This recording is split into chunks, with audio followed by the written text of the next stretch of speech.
Hello and welcome. This is your host, author, and international speaker, Beverly Fells Jones. Each episode, we will discuss how to expand your world of thought, explore the world of positive thinking, law of attraction, and consciousness from many points of view. I truly believe that you have been given the power to create the life that you desire. Therefore, it is my intention to share with you information and guests that will enlighten and empower you in your life. I'm here to encourage you to think in the positive and show that miracles can happen. So let's get started. Hello and welcome to my show. I am recording this in the middle of the night. I'm looking at the clock and it's 3 o'clock in the morning. And you say, why, Beverly? And it's because it's time. The time is right. I take a lot of time to consider what I want to share with you. And sometimes I know what I want to share, but not exactly how I want to share it. And that's kind of what happened today. And so I just finished watching a movie, and the whole time while I was watching the movie, I was thinking about the subject for today. And it was a little elusive for a while, but then, as always, the information began to flow. I always take the time to go into meditation, even if it's only for a minute or multiple minutes during the day, to ask for guidance and direction. And so today was one of those days, and I just wasn't clicking, so to speak. But now, I think I got it.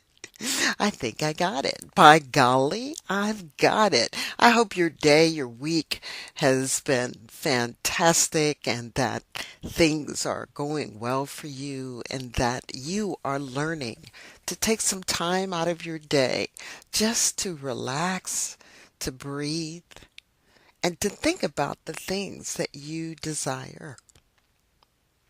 And so what I'm going to ask you to do is take a moment now. And as long as you're not driving or operating any machinery, I want you to sit and close your eyes and take a few deep breaths because you want to take a moment and relax and let go. Relax all the muscles in your body, getting rid of stress and allowing that stress to melt away. Just think of snow, a snowman. As it begins to warm in the spring, and that snowman had been sitting there for a while, and slowly but surely, that snowman starts to fade away. And that snow turns to ice, and then slowly it turns to water, and it just starts flowing down that snowman. And that's what I want you to think about as far as your body is concerned. I want you to let the stress just melt away from your body.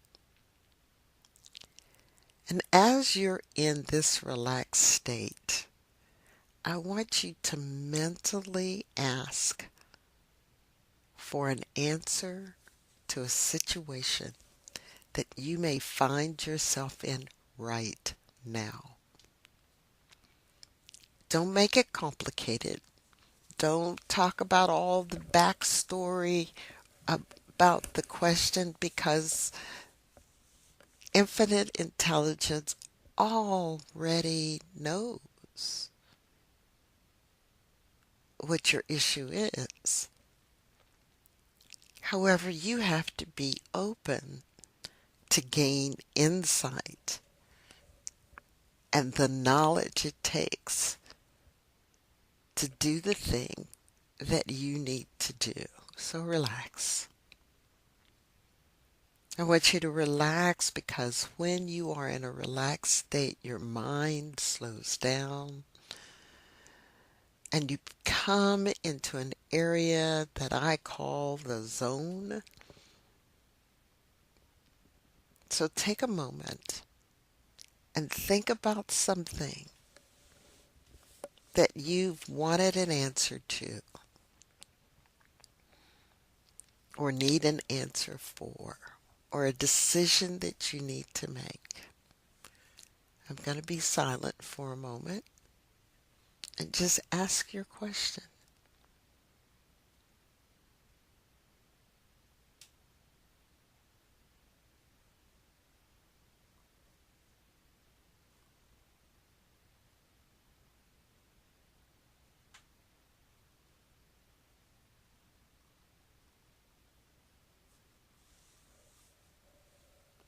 All right. Very good.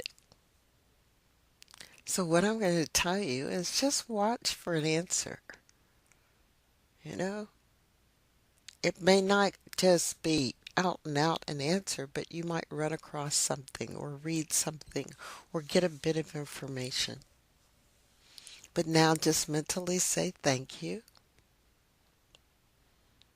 for the answer that's coming, for the resolution that you've asked for. Say, yeah, thank you, because it's already done. It's already there. Just has to come from the invisible universe to our physical universe. And mentally say with me, mentally, not out loud, every day, in every way, I am better, better, and better. Negative thoughts and words have no power over me at any level of the mind. And just relax because relaxing is so beneficial. I'm going to count from 1 to 5. At the count of 5, you'll be wide awake, feeling fine, feeling better than before. And when you're ready to go to sleep, you will easily lay your head down on it and go to sleep and sleep very well. 1, 2, coming out slowly now. 3, 4, 5. You're wide awake, feeling fine, feeling better than before. You know, I know you've heard this many times. Absolutely, probably so many times you've heard it from friends, maybe family, or maybe your teacher or your pastor or your parent or somebody in your life probably got up in your face and told you it was your decision. You did that. The life you're living is your choice. And normally and I made it sound exactly the way it would sound if somebody was doing accusations. Harsh. Because it was something that went wrong or some position you're in and you made your bed, now go lie in it. Well, I hate to be the bearer of the truth. No, I love being the bearer of the truth. But you are. Your life is in your own hands. I've said this many times. The life you are living today is based on decisions and beliefs that you have. Word being, as people say, if I could only. Well, if you wanted to, you could. And every last one of us can think back on something that we really, really, really wanted, and we found a way to get it. And then there's things that, maybe so. As I was watching this movie, the gentleman in the movie asked the question, and it got me to thinking, and he was talking to a 13-year-old, and she's an artist. She loves to draw. And he was asking her about her drawing and that kind of thing and how she felt about it. And here's what she said. Well, these aren't the exact words, I'm paraphrasing. But here's what she said that got me to thinking. She said, someday I want to be hanging my works to be hanging in a museum. And that statement hit me like a ton of bricks because that was a lofty dream. That was a really immense desire. And I thought back and I said, as a child, as a 13-year-old, as a 15-year-old, as an 18-year-old, as a 20-something, during my career and 30-something, I never went for lofty goals. I never went for 2 or 3 levels up in management. I never looked at all the small businesses I had and never talked about having that business in several outlets. Never. And I said, you are playing small. You've been playing small. You've been thinking small. Why have you been thinking small? And what about you?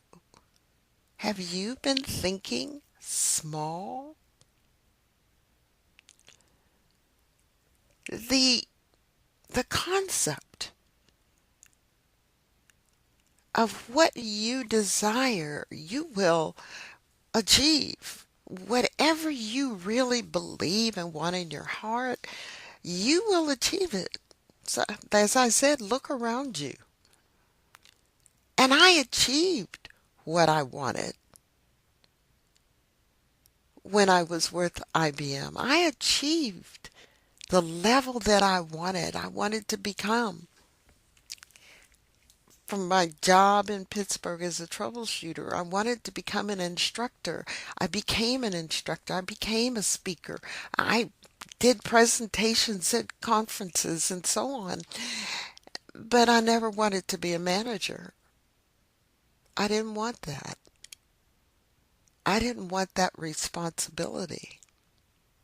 But I knew I could share.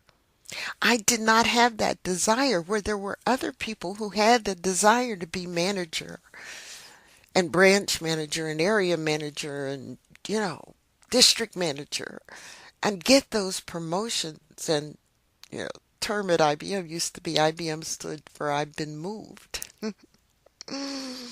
But they had those desires. I didn't. And all the small businesses I had, it wasn't a dream of how huge I could be. I wanted to be successful, make it profitable, but I didn't think about making it big, right? When I was doing quilting and I got my quilting machine, I just wanted to quilt and have the quilting business long enough to pay for the machine. When the machine was paid for, I worked a little longer quilting other people's quilts. And then I quit. The desire was not there. I enjoyed quilting my own quilts on the machine, but it was a struggle doing other people's quilts. When I had the soap making business, I loved it. I was making all these different formulas. Yeah, soap making is really kind of scientific. And formulas, I did a mature skin formula. I had a lotion that people came back and they made special orders. I did special orders for sensitive skin, but I wasn't interested in being in a store. A little bit, maybe something local. Doing the craft shows was wonderful and fine. I kind of watched Burt's Bees. Don't know if many of you know it, but when you at the checkout counter, you got Birch, Burt's Bees like lip gloss and that kind of stuff, and hand wash, and now lotions, and they've expanded in many ways.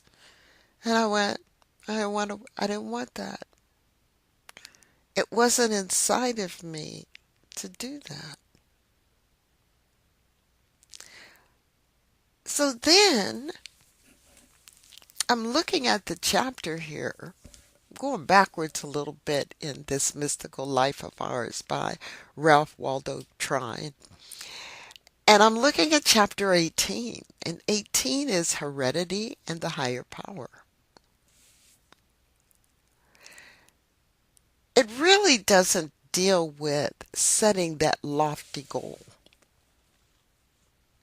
But what it does deal with is the fact that we've heard many times, like father, like son, like mother, mother, like daughter. Oh, you inherited that from your family. And a lot of times we talk about physical traits, but we don't talk about emotional or mental traits when we do it. And people become handicapped by those thoughts. Yeah, you're going to be just like your daddy, and he wasn't any good. Oh, your dad was so wonderful. I don't know how anybody's going to live up to him. You know, some people go, well, I have his DNA. I'm going to be like him. Or I'm going to be like my mom. Hereditary. Heredity. So Mr. Trine starts out in this very short segment. He says, in the highest character building, such as we have been considering, there are those who feel they are handicapped by what we term heredity. In a sense, they are right. In another sense, they are totally wrong. It is along the same lines as the thought which many before us had inculcated in them through the couplet in the New England Primer. So he's quoting from a book, New England Primer. In Adam's fall we sinned all. Okay, so nice little rhyme there. In Adam's fall we sinned all. And what I'm about to read to you, I agree with wholeheartedly. Now, in the first place, it is rather hard to understand the justice of this if it is true. In the second place, it is rather hard to understand why it is true. And in the third place, there is no truth in it at all. All right, so it's hard to understand the justice of this, right? Through Adam's fall, we all sinned. That was his thing. But we're talking about heredity. We are now dealing with the real essential self, and however old Adam is, God is eternal. This means you, it means me, it means every human soul. When we fully realize this fact, we see that heredity is a reed that is easily broken. The life of everyone is in his own hands, and he can make it in character, in attainment, in power, in divine self realization, and hence in influence exactly what he wills to make it. I can do what I will to do. And that little phrase, I can do what I will to do, was in the Under Armour campaign a couple of years ago with the black ballerina for the Met. I can do what I will to do. So what do you believe about yourself? What do you believe that you can do? Are you hindered by heredity? Are you hindered by believing totally that you are not worthy, that you are a sinner, even though you may not have done anything? Do you buy into that? I don't buy into that. You've born into this world with choices. These bodies aren't designed to continue. They do wear out, and we shed them and make a transition to a different life. This just coming to mind. I used to sing those songs. I was raised in the Baptist church, and I used to sing those songs about, running around heaven all day and golden streets and all that kind of stuff. And I go, all of that is earth-like, human-like. What does it mean to be in a spirit realm? Golden streets? Why would streets paved in gold? Gold does us no good. It doesn't. In spirit life, we don't need the conductivity of gold and silver and copper. We don't need that. We've shed this human body.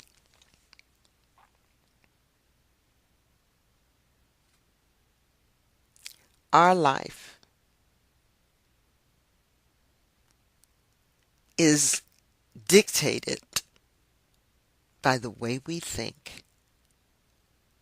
Our human body may be affected by the heredity of the DNA, but even now, it is being proven that the way we think can change and affect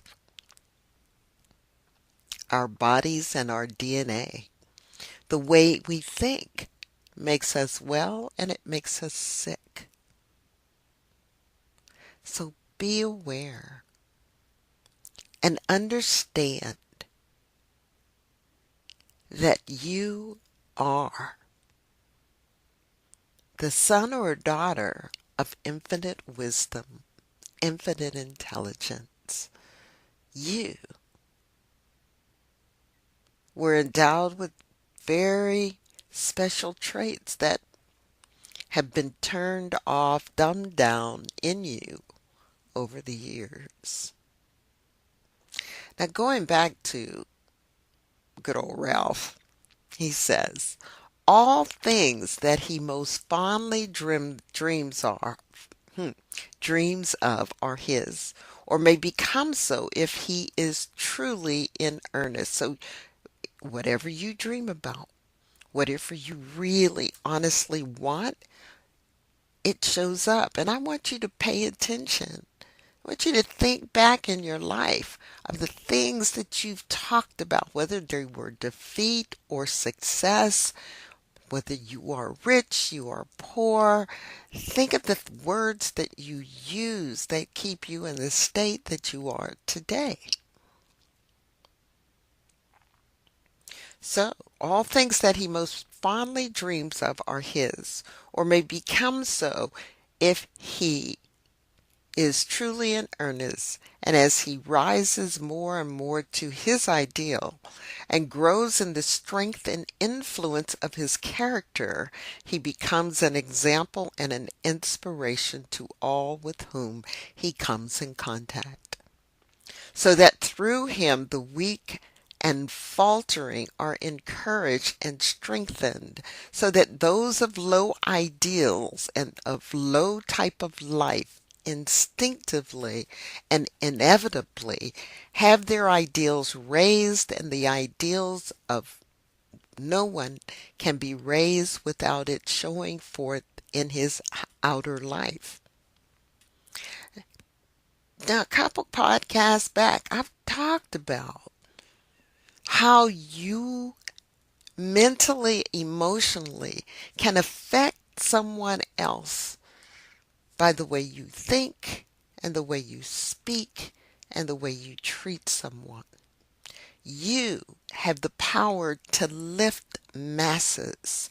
You have the power to pull people out of their comfort zone, out of their poverty. And their poverty may not be they don't have enough money to live, or they don't have enough money to clothe and feed and house themselves. They may have all of that and can do it in big ways, but they are lacking in self-esteem. They are lacking in love. They are lacking in other ways. They do not feel abundant. And you have the ability, just by your mental state, to make that change.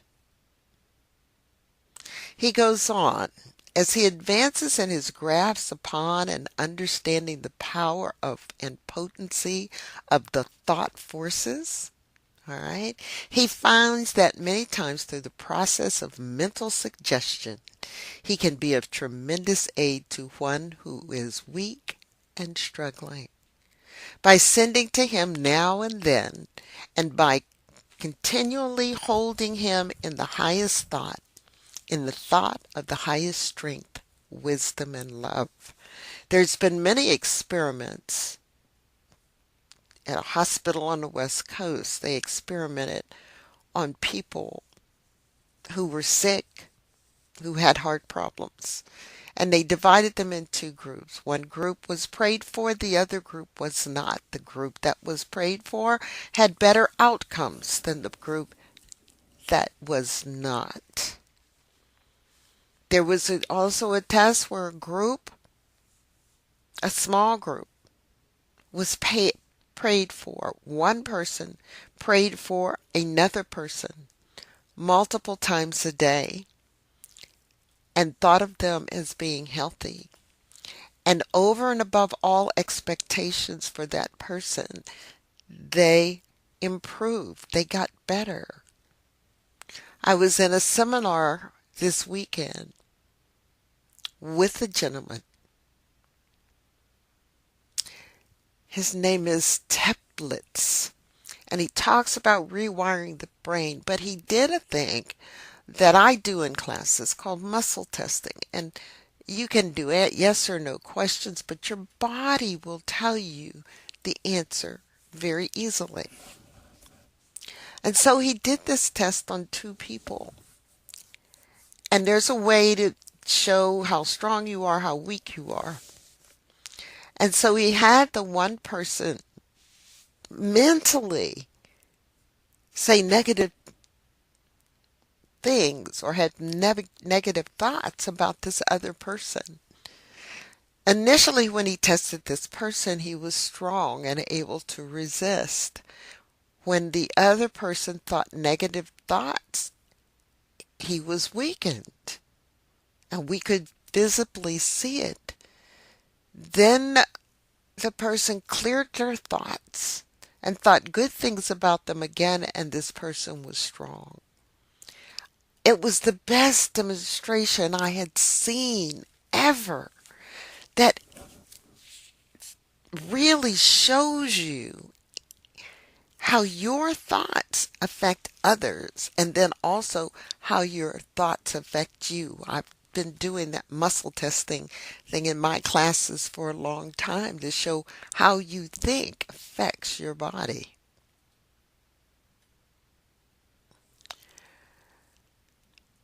So the one who takes sufficient time in the quiet, I'm back to Ralph again. The one who takes sufficient time in the quiet mentally to form his ideas, sufficient time to make and keep continually his conscious connections with the infinite, with the divine life and force, is the one who is best adapted to the strenuous life. He it is who can go out and deal with sagacity, and that's with determination and with power, with whatever issues may arise in the affairs of everyday life. He it is who is building not for the years, but for the centuries, not for the time, but for the eternities. And he can go out knowing not whither he goes, knowing that the divine life within him will never fail him, and that the divine life within you will never fail you when you have the true, honest belief system that inside of you, you carry infinite wisdom. You and infinite wisdom are one. Remember that. Always with you. It is always with you. He goes on, this is, he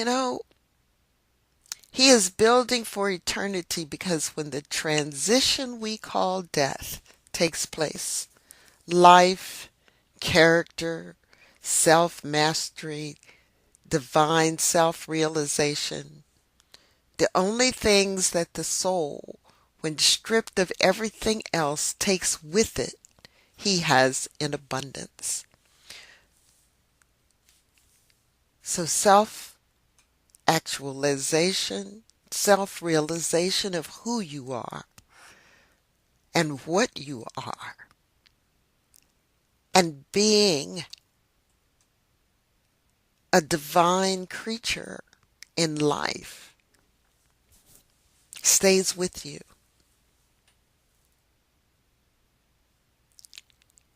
So take this idea that heredity does not define you. Heredity does not take you and say, this is who you are, this is who you have to be, this is your destiny. No, you make that decision. There are a statement that says, begin with the end in mind. Or people ask you, what would you like your obituary to be? What would you want to hear said about you when life is over? It's not about the physical things that you've acquired. It's about who you are, what you are, how you share yourself with other people, how you care about other people, how you uplift those around you instead of tearing them down.